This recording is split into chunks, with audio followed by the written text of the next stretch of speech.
నాకు డబ్బున్న వాళ్ళు వద్దు, నాకు దమ్మున్న వాళ్ళు కావాలి. లీడర్షిప్ ఎలా ఉంటుందంటే ఊరి కోసం, నా నేల కోసం ఒక్కళ్ళు కనుక అడుగేస్తే, వాళ్ళ ఊరి నుంచి అడుగేస్తే, అతను పవన్ కళ్యాణ్ వ్యక్తి దగ్గరికి వస్తే అది వెళ్ళి ఆ రోజు నా పక్కన యాదృచ్ఛికంగా కావచ్చు, యాక్సిడెంట్లు కావచ్చు, వి హనుమంతరావు గారు ఉన్నారు కాంగ్రెస్. అప్పుడు కాంగ్రెస్ పవర్లో లేదు, టీఆర్ఎస్ పవర్లో, కేసీఆర్ గారు సీఎం. మన శివ మాట్లాడుతూ ఉంటే హనుమంతరావు గారు కూడా వింటా ఉన్నారు. సో నేను చెప్పాను, నేను వెంటనే మన వాళ్ళకి ఎవరికి ఫోన్ చేసి అసలు ముందు దీని మీద ఒకసారి డిస్కస్ చేద్దాం, మాట్లాడుతాను వి హనుమంతరావు గారు అంటే మేము కూడా ఏదైనా చేయమంటావా అని. అలా స్టార్ట్ చేస్తే మేము రౌండ్ టేబుల్ కాన్ఫరెన్స్ పెట్టాం.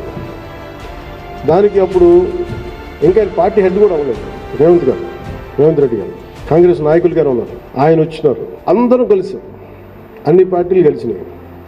జనసేన దగ్గరికి వస్తే అన్ని పార్టీలు కలిస్తే యురేనియం తవ్వకాలను ఆపేయమని అప్పుడు మన కేసీఆర్ గారు, అప్పుడు గౌరవ ముఖ్యమంత్రి ఆయన తెలియజేశారు.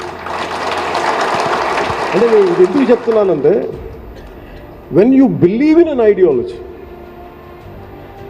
ఒక్క శివ అనే ఒక కుర్రాడు వెళ్ళి కదిలిస్తే ఎన్ని పార్టీలు కదిలిని ముఖ్యమంత్రి స్థాయి దాకా వెళ్ళింది. అది శక్తి, అది తెలంగాణ శక్తి. అంటే ఎంత బలం ఉండాలి, ఈ గుండె ఎంత పెద్ద గుండెగా ఉండాలి, ఈ బుర్ర ఎంత బలమైన బుర్ర ఉండాలి. నాకు డబ్బున్న వాళ్ళు వద్దు, నాకు డబ్బున్న వాళ్ళు కావాలి, నిలబడే వాళ్ళు కావాలి.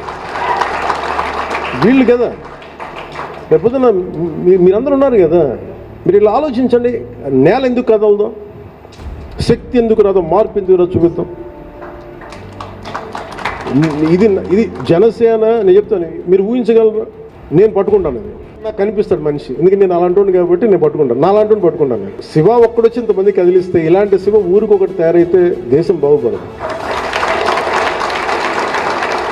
ఇది నేను ఎన్ని ఉదాహరణలు చెప్తా. ఎగ్జాంపుల్ అంటే నాకు ఎంత ఇన్స్పిరేషన్ అంటే Shiva it's a true story, success story. ఇప్పుడు నన్ను ఎవరైనా సినిమా హీరోగా మనం చప్పట్లు కొట్టేస్తాం, పవన్ కళ్యాణ్ చూడగానే చప్పట్లు కొడితే ఏలేస్తాం కాదు. నిజమైన హీరోలు